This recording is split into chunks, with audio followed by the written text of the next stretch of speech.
Okay, welcome back guys. ठीक है, तो इस वाले वीडियो लेक्चर में हम जो हैं देखेंगे कि मोनोसाइट क्या होता है। ठीक है, इससे पहले हम जो हैं कौन कौन से सेल्स देख चुके हैं। न्यूट्रोफिल, बेसोफिल और इयोसिनोफिल हम जो हैं पढ़ चुके हैं। ठीक है, और इस वाले लेक्चर में हम पढ़ेंगे कि मोनोसाइट्स होते क्या हैं। ठीक है ना, तो बेसिकली जो मोनोसाइट्स होते हैं हमारे, मोनोसाइट्स भी हमारे जो हैं इम्यून सेल्स ही होते हैं। ठीक है, ये भी अपना रोल जो है हमारी बॉडी में एक तरीके से जो है इम्यूनिटी को एनहांस कराने में अपना रोल प्ले करते हैं। ठीक है ना, तो मोनोसाइट का ओरिजिन है क्या बेसिकली। ठीक है ना, इसका ओरिजिन है क्या। ठीक है, मतलब ये बनता कहाँ है। ठीक है, तो मैं पहले ही ऑलरेडी इसे डिस्कस कर चुका हूँ, बट यहाँ पे भी जो मैं इसे एट अ ग्लांस बता दूँ एक बार।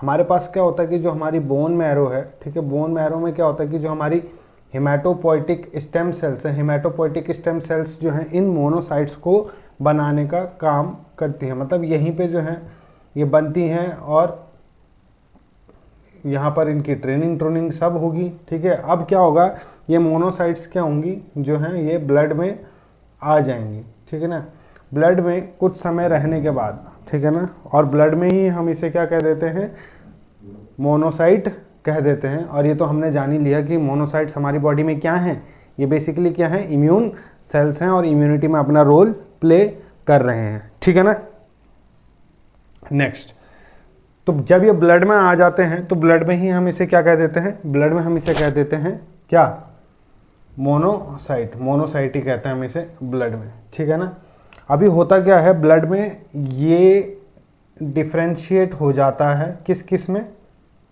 Dendritic cell. ठीक है ना, डेंड्राइटिक सेल ये आपने पहले सुना है। ठीक है ना, और नेक्स्ट होता है हमारा मैक्रोफाजेस। ये तो आपने 100% डैम श्योर आपने ये सुना होगा कि मैक्रोफाजेस क्या होते हैं। ठीक है ना, तो हमने क्या देखा, बोन मैरो में ही ये बनता है। कौन करता है, हिमेटोपोइटिक स्टेम सेल्स इसको फॉर्मेशन में हेल्प करती हैं। ठीक है ना, मोनोसाइट बन के कहाँ आया, ब्लड में आया। ब्लड में रहने के बाद ये क्या हुआ, डिफ्रेंशिएट हो गया। ठीक है ना, क्या हो गया, डिफ्रेंशिएट हो गया, डिफ्रेंशिएट हो गया। ठीक है, डिफ्रेंशिएट हो गया किस किस में, डेंड्राइटिक सेल में और मैक्रोफाजेस में। अभी जो हमारा ये डेंड्राइटिक सेल्स है, डेंड्राइटिक सेल्स कहाँ कहाँ पे होता है बेसिकली, ये एक तो हमारी स्किन की जो अंडर लेयर है वहाँ पे, नोज हो गए, स्टमक्स हो गए। ठीक है, मतलब वो सारे पाथवे जहाँ पे से जो हैं जर्म्स या बैक्टीरिया हमारी बॉडी में जो है एंट्री कर सकें। ठीक है ना, तो इसका मतलब क्या है कि ये वहाँ पे क्या कर रहा है, एक तरीके से फर्स्ट लाइन ऑफ डिफेंस का काम भी कर रहा है। कौन, डेंड्राइटिक सेल्स क्या का काम कर रहा है, ये फर्स्ट लाइन ऑफ डिफेंस। ठीक है ना, तो कैसे कर रहे हैं फर्स्ट लाइन ऑफ डिफेंस, ये क्या करेगा, ये डेंड्राइटिक सेल्स क्या करेगा, जब ये जर्म्स और या बैक्टीरियाज हमारी बॉडी में आएंगे थ्रू कोई सा भी रूट, जैसे कि मैंने बताया स्किन हो गया, ठीक है, नोज हो गए, लंग्स के थ्रू हो गए, या स्टमक और इंटेस्टाइन के थ्रू आ गए, ये डेंड्राइटिक सेल्स क्या करेगा, वहाँ जाएगा। ठीक है, और इन जर्म्स को जो है अगेन खाएगा, लाइक फैगोसाइटोसिस वगैरह करेगा उनका। फैगोसाइटोसिस करने के बाद क्या करेगा ये, ठीक है, अगेन इसको शो अप करेगा। ठीक है ना, डेंड्राइटिक सेल्स एक तरीके से अगेन एंटीजन प्रेजेंटिंग सेल्स है, और ये क्या करेगा, शो अप करेगा अदर सेल्स को bye releasing certain kind of cytokines, और अदर सेल्स को एक्टिवेट करेगा, बोलेगा कि हाँ अंदर जो है कोई बैक्टीरिया या फॉरेन इन्वेडर आया है जो कि बॉडी को हार्म कर सकता है, और बाकी सेल्स को जो है एक्टिवेट करता है और बोलता है कि आप साइट ऑफ इन्फेक्शन पे आइए, और साइट ऑफ इन्फेक्शन पे आके जो है बॉडी को सेव कीजिए फ्रॉम दीज फॉरेन इन्वेडर्स। ठीक है, तो डेंड्राइटिक सेल्स समझ आया। ठीक है ना, बस इतना ही सा रोल है इसका। अब मैक्रोफाजेस की बात करते हैं। मैक्रोफाजेस जनरली करते क्या है कि जैसे ही कोई बैक्टीरिया बॉडी में आए, ये क्या करता है, उसके पास जाता है, उसको एंगल्फ कर देता है और उसको पूरा खत्म कर देता है। ठीक ना, तो बेसिकली ये कर क्या रहा है, ये क्या करता है, क्लियर आउट करता है।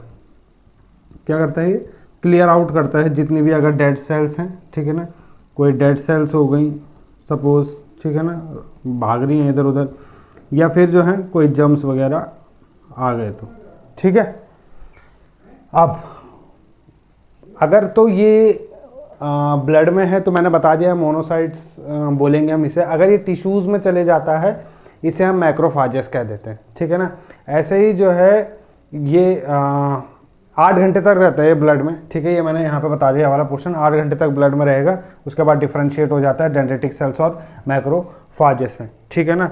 अभी होता क्या है कि मोनोसाइट बेसिकली काम तो वही कर रहा है, बट जैसे ही इसका लोकेशन चेंज होगा, लोकेशन चेंज होने के बाद क्या होगा, जिस लोकेशन पे वो रिसाइड कर रहा होगा, जिस लोकेशन पे वो रिसाइड कर रहा होगा उस लोकेशन के अकॉर्डिंग उसका नाम हो जाएगा, ठीक है ना। समझ आया मैंने क्या कहा कि हमारा जो मोनोसाइट है जिस लोकेशन पे हो जाएगा हमारी बॉडी में, सपोज जैसे ब्लड में था तो मोनोसाइट, और टिश्यूज में गया तो क्या कहा हमने उसे, मैक्रोफाजेस, तो मतलब अकॉर्डिंग टू लोकेशन उसका नाम चेंज हो गया है। ऐसे ही मैंने यहाँ पे कुछ इंपॉर्टेंट एग्जांपल्स लिखे हैं जो कि इंपॉर्टेंट हैं from exam point of view. Like lungs में हम इसे कह देते हैं एल्वियोलर मैक्रोफाजेस, क्या कह देते थे हम इसे, एल्वियोलर मैक्रोफाजेस, ठीक है ना। कनेक्टिव टिश्यूज में हम इसे कह देते हैं हिस्टोसाइट्स, हिस्टोसाइट्स कह देते हैं, ठीक है ना।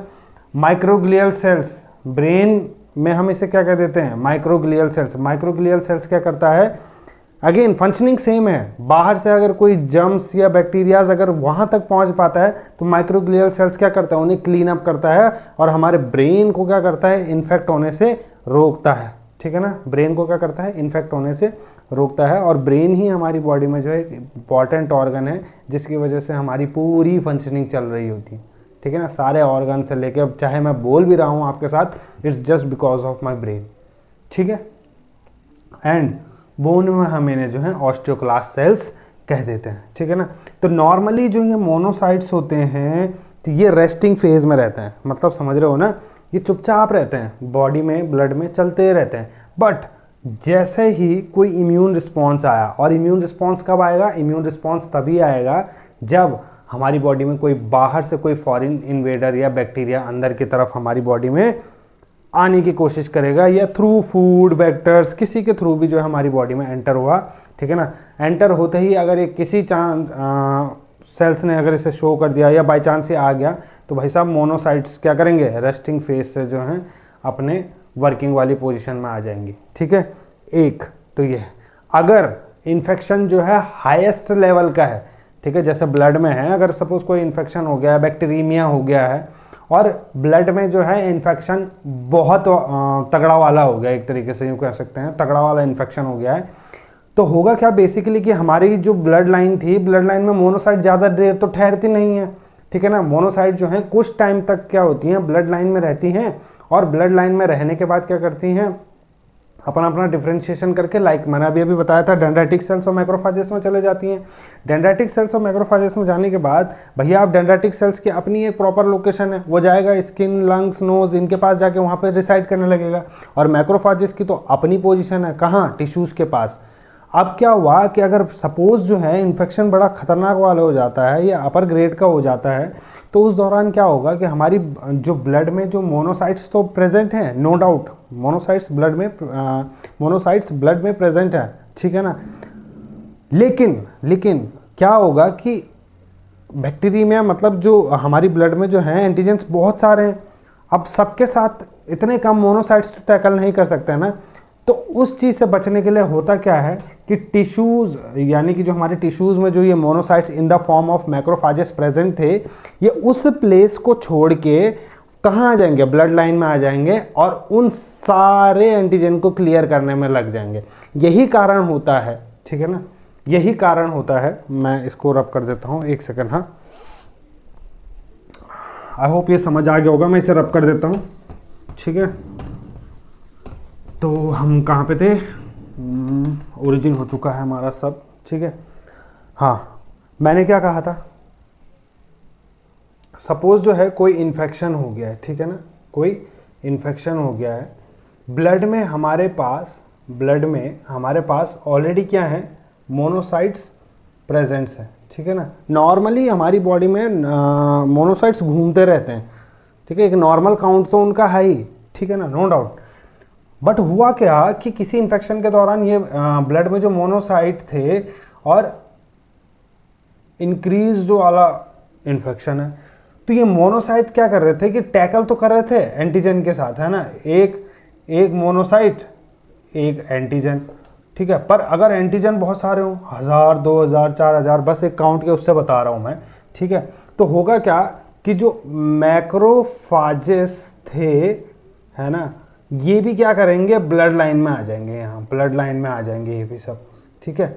अब इन्हीं के कारण क्या होगा कि ब्लड में क्योंकि इन्फेक्शन बड़ा है, एंटीजन बहुत सारे हैं, ठीक है ना। मोनोसाइट तो ऑलरेडी प्रेजेंट था ही, मैक्रोफाजेस ने भी जो है टिश्यूज़ को छोड़ के यहाँ पर इसकी मतलब मदद करने के लिए वहाँ पर आ गया। तो ब्लड में क्या होगा, मोनोसाइट का काउंट क्या हो जाएगा, ठीक है ना, ब्लड में मोनोसाइट का काउंट क्या हो जाएगा, इंक्रीज हो जाएगा। और इस डिसऑर्डर को हम कह देते हैं मोनोसाइटोसिस, ठीक है ना, मोनोसाइटोसिस मीन्स कि it is the increased concentration, increase count of monocyte in blood, ठीक है ना। नॉर्मली लैब टेक्नीशियन क्या करेगा, आपका ब्लड लेगा, ठीक है ना, और मशीन के थ्रू से काउंट करके आपको बता देगा। तो इसमें कौन कौन सी डिजीज़ में ये हो सकता है, काउंट इसका लेवल हो सकता है, ठीक है। एक तो रियोमेटॉइड आर्थराइटिस में हो सकता है, और सर्टेन टाइप ऑफ एलर्जी में हो सकता है, ठीक है। या फिर जो है किस में बढ़ सकता है, इन्फ्लामेटरी रिएक्शंस में ये बढ़ सकता है। किस में बढ़ सकता है, इन्फ्लामेटरी रिएक्शंस में ये बढ़ सकता है, ठीक है ना। तो ये किस में बढ़ सकता है, मोनोसाइटोसिस, यानी कि मोनोसाइट काउंट किस में बढ़ेगा हमारा, रियोमेटॉइड आर्थराइटिस में बढ़ेगा। किस में बढ़ेगा बताओ, रियोमेटॉइड आर्थराइटिस में बनेगा, एलर्जी में बनेगा, और इन्फ्लामेटरी रिएक्शंस में जो है मोनोसाइट्स का काउंट बढ़ जाएगा, ठीक है। अब बढ़ा है तो इसका मतलब कोई चीज़ बढ़ सकती है तो वो घट भी सकती है, कभी ना कभी तो ऐसा हो ही सकता है, ठीक है। तो अगर मोनोसाइट का काउंट कम होता है, ठीक है ना, डिक्रीज्ड काउंट होता है, तो इसको कहते हैं मोनोसाइटोपिनिया, ठीक है ना। मतलब इसको क्या कह देंगे हम, डिक्रीज्ड काउंट ऑफ या decreased concentration of monocyte in blood is known as monocytopenia, ठीक है ना। और इसको हम जनरली देखते हैं, कोई पेशेंट है, अगेन अगर वो कीमोथेरेपी को अंडरगो कर रहा है, यानी कि उसको कैंसर है, ठीक है ना, और कैंसर वाली कंडीशन में हम जो है उसको कीमोथेरेपी करवा रहे हैं, ठीक है ना। इस कंडीशन में क्या होगा, उसका जो मोनोसाइट काउंट है वो कम हो जाएगा, ठीक है ना गाइस। तो बस इतना ही था हमारा मोनोसाइट में, यहीं पे हम इसका एंड अप करते हैं। आई होप आपको ये सारा समझ में आया होगा। अगेन अगर आपको कहीं पे भी डाउट होता है, ठीक है ना, वॉइस रिगार्डिंग इशू भी मैंने क्लियर कर दिया था, ठीक है।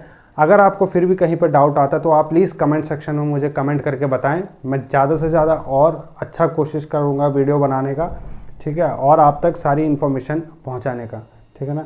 अगर आपको लगता है इसमें कोई कमी है, आप चाहते हैं इसे मैं और डिटेल में बताऊँ, तो प्लीज़ आप कमेंट बॉक्स में जाके बताएँ। Okay guys, thank you, take care, और लाइक, सब्सक्राइब और शेयर करना ना भूलें। Thank you.